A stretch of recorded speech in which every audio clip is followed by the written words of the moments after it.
Take one. Hey guys, I want to talk about processing our garlic. Now, I wish there was an easier way to do this, but to keep the quality as high as we have it, unfortunately, all the shortcuts we've tried haven't worked. So the first shortcut, obviously, would be to buy pre-peeled garlic in one of those commercial tubs. Unfortunately, all those products, they just degrade very, very quickly. We've had really no luck at all buying that. A lot of it comes pasteurized, and there's something about the pasteurization process that just has the product actually degrade faster, surprisingly. I think they just store it for a lot longer. They figure because they've pasteurized it, they can just store it forever. So by the time you get it, it's pretty old. It's usually very, very soft, as opposed to a really fresh loaf of bulb of garlic that's actually quite firm.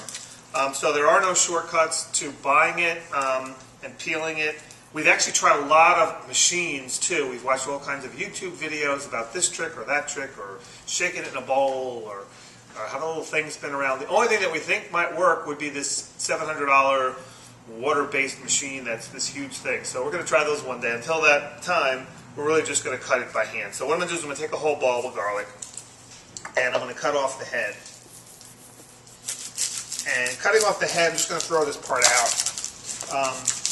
That cuts off all those little nibs, those little nubs that are at the end, and we just discard that. It's not worth saving. And now we're just going to begin to peel it. There's really not much trick to this. Press on it with your hand and the cloves will come off, and then you just have to sort of get in there and begin to peel it.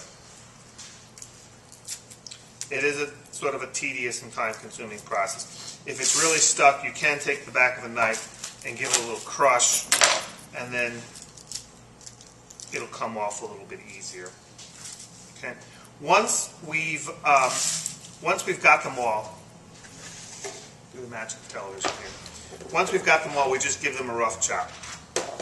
Now you can do this in a buffalo chopper, you can do this in a Roku. We're really just looking for a chop that's about 1/8 of an inch. So if you pulse it in a Roku, you just don't want to overdo it. You don't want it to turn into a paste. There should be some texture, some consistency to it. Do this by hand. It's going to take a little bit of time to do by hand.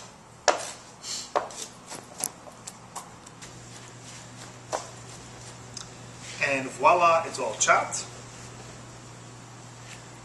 Now we're going to mix this with our spices, which you can find the recipe for that in your recipe book. It's oregano, red pepper flakes, salt, and black pepper.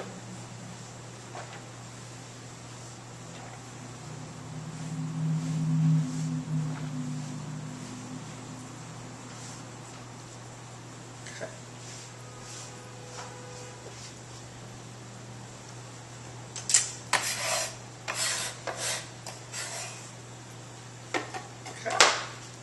And now this entire thing gets covered with olive oil.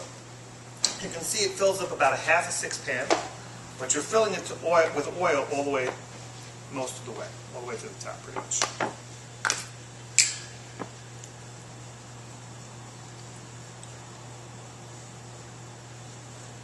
Some recipes call for using just the oil, leaving the garlic at the bottom. Other recipes that we use call for scooping out the garlic and using both the garlic and the oil. So just consult your recipe sheets. And that's it. This gets stirred up.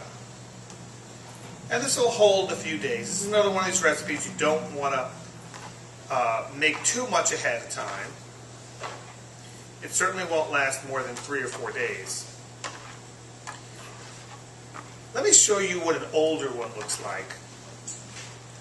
Can you see how the color on this is just really degraded? It's almost brown.